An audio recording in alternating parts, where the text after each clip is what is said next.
There are no shortcuts in the virtual assistant industry, but there are lessons that you don't have to repeat, because today I'm condensing 10 years of lessons in just 15 minutes so that you can do things the right way the first time. Welcome back to the Art of Virtual Assisting with me, Stephanie Lopepe, your host and the founder of Virtually Steph. And today we're not going to do any frameworks. We're not going to do anything hard. We're just going to have a heart-to-heart conversations. I'm going to share everything that I've learned with my total years of experience, and that is 10 years, so that I equip you as an aspiring virtual assistant, as a service provider, to do things right the first time. Okay. So, one of the biggest lessons that I learned across 10 years, the first one is shoot your shot. Guys, I know it's so easy to say shoot your shot. You know, you're so nervous to just speak about your business in certain rooms and stuff like that. But I assure you, your ideal client is waiting to hear about your service offering and buy from you. So, shoot your shot. Shoot your shot whether it's across all social media platforms. Shoot your shot whether it's in email marketing. Shoot your shot whether it's in cold outreach, whether it's cold calls, whether it's cold DMs, whatever it is, you need to be able to speak about your business wherever you go. The moment people hear your name or they hear you speak, they already associate something with you, right? So I urge you to shoot your shot, you know. I was in the corporate space as an office manager, and I didn't realize that I could transfer those skills and work remotely and work with multiple people instead of being stuck in the 9-to-5 structure, right? So I just took the risk because I, like you know, from my previous discussions, that I waited 2 years before I could take the leap of faith. And I'm asking you, I'm encouraging you, do not wait to shoot your shot. I want you to just take the leap of faith. You know, shoot your shot, we can transfer it into just start. Just start, I will call that shoot your shot, right? So don't wait like me 2 years in order to make the move. Make the move this season. Make the move this week. Make the move today. As soon as you are done watching, because I need you to finish the episode, I need you to shoot your shot and make the move. The second biggest lessons that I learned, there are many lessons, I'm just listing 3. The second one is serve well the first time. Previously, I've said that the growth of Virtually Steph has been the result of referrals. Why? Because I served well the first time. So this is something I would like for you to consider. Instead of just doing mediocre work, instead of just doing mediocre pitches, mediocre service, serve well the first time. You know, and you know how I know that affects, right? One of my clients, we have a potential service provider, which we don't even know if they will remain a potential service provider, is that they didn't serve well the first time. They didn't pitch well. They were not prepared.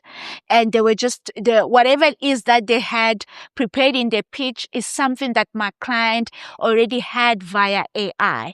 And they were hoping that this person would do the work and then pitch well, but the person didn't, right? So now, even for the second consideration, you are lowering your chances because the client's first interaction with you is not well, right? So serve well the first time, whether it's being on time with your deadlines, whether it's being considerate, whether it's treating your client's business like your own, like care about your client. Do well. When you care, you will serve well. But if it's just a paycheck and invoice you want paid, you probably won't serve well. So, second lesson, serve well the first time. All right. Third one is be amongst other winners. Be amongst other winners, even if they are from a different industry. right? Because I'm the first virtual assistant in my immediate circle. I had no reference. My only reference was online, with other VAs that were posting, with other virtual assistant coaches that were sharing valuable information. That's how I got to equip myself. But I also learned as time went is that whatever it is that I do, I needed to surround myself with other people that are winning. So when you surround yourself with other winners, right, you would realize that the goal that you have is too small. Your monthly goal could be somebody that you surround yourself, something that they make in a week or something that they make in a day. Now imagine if you're surrounded by people who are winning, people who have audacity, people who are courageous. Imagine the what do you say? Imagine what it does to you. It's like it's contagious. Audacity is contagious. Now, when you're gonna, okay, I'm gonna pitch to this high-end client, and who knows, you could learn too. So surround yourself by other winners, by other people who are audacious, who are courageous, who are winners. I'm not saying if you are not winning, you are not a winner. I'm just saying that don't be surrounded by people who are either losers or people who are just negative, who are saying that your dream is too much. You're doing too much. You're always posting about your business. You're always talking about money. Like, let's just go drink, man. Let's just go hang out with the girls. Like, don't hang out. Go in an environment where you're surrounded by other winners, and you too will start winning too. All right. Okay. Another thing I want to talk about is what I would have done differently if I started today. Oh my goodness. I'm going to talk about virtual assisting, but I'm going to go back to 10 years ago. If I started today, wow, I would have believed more in myself. Like, believing in yourself doesn't cost much. But because sometimes we are conditioned to aim small, we are conditioned to just help others build instead of also building yourself. You carry this imposter experience around you. Like, no, my goodness. I wish if I told myself 10 years ago, I have told myself to believe in myself.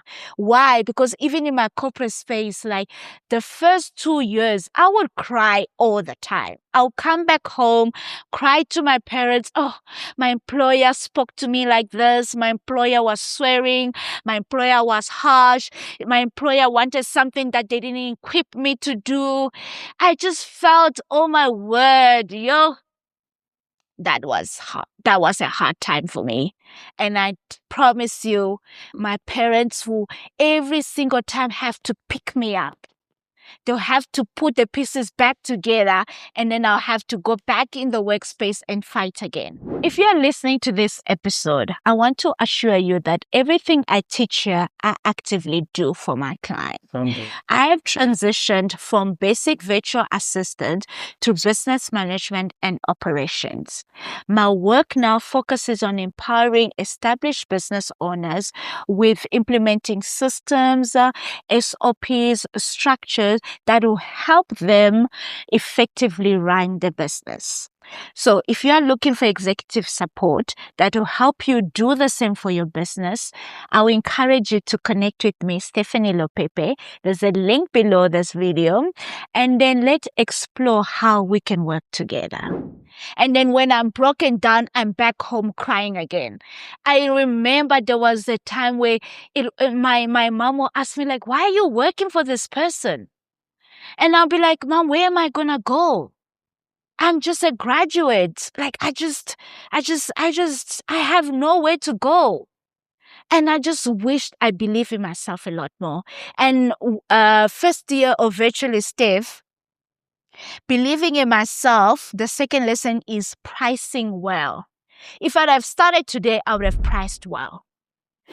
Sometimes we think that if you price too much, people can't afford it.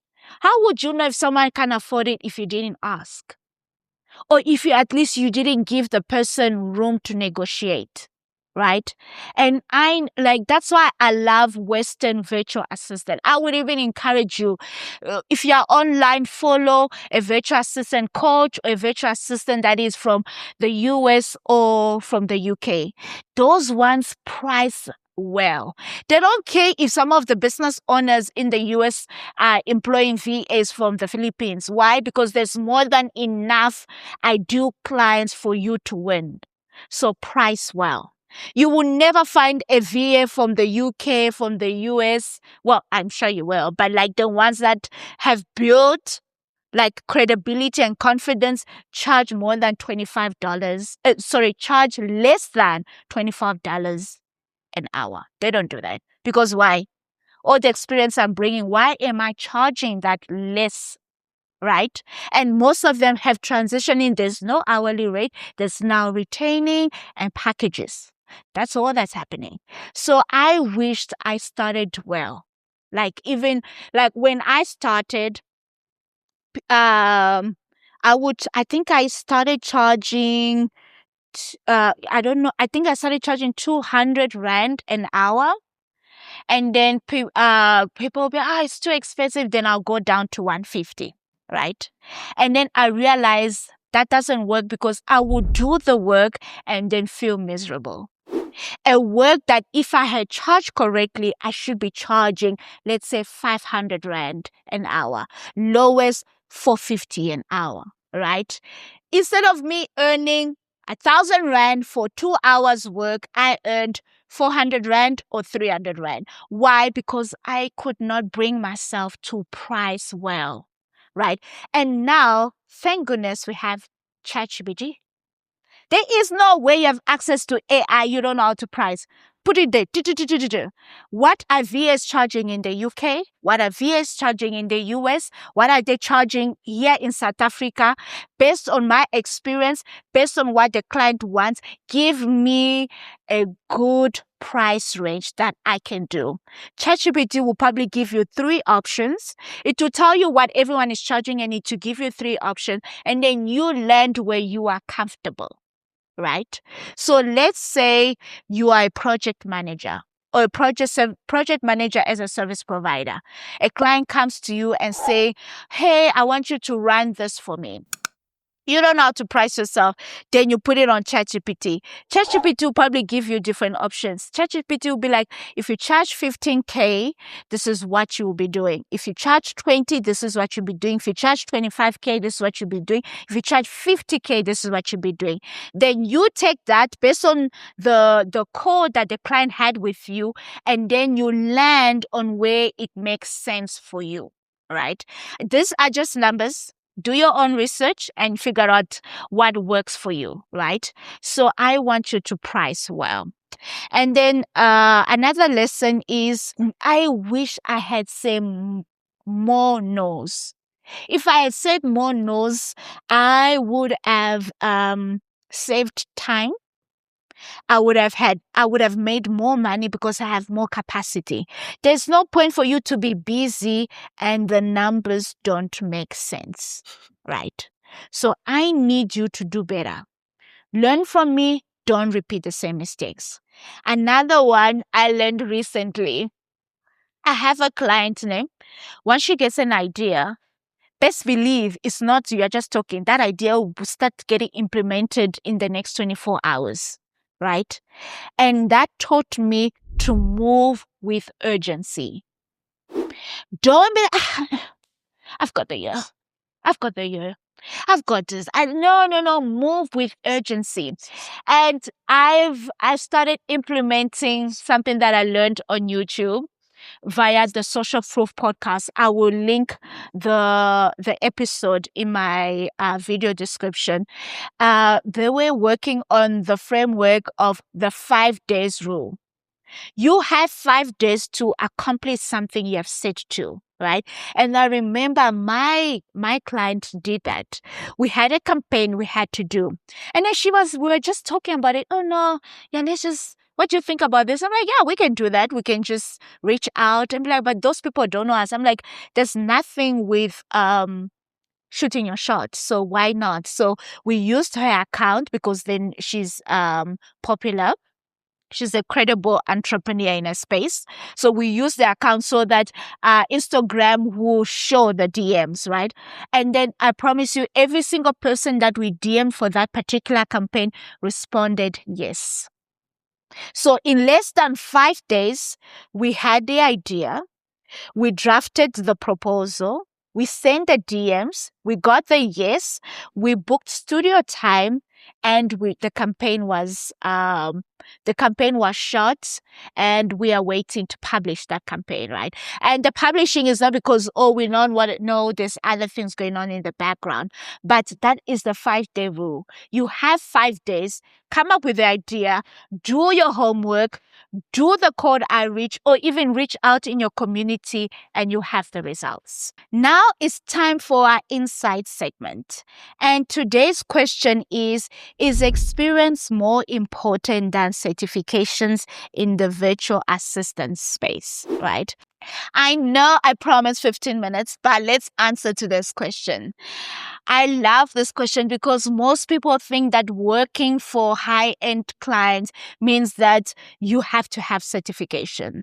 With the virtual assistant space, no, you don't. What matters more than certification, right, is experience, is your ability to actually get the work done, and also your ability to upskill. Right. So in the virtual assistant space, there's a high chance that you're going to be learning on the job. With my first client, I was lucky because admin is already my background, right? I did that for 7 years, so it was not an issue.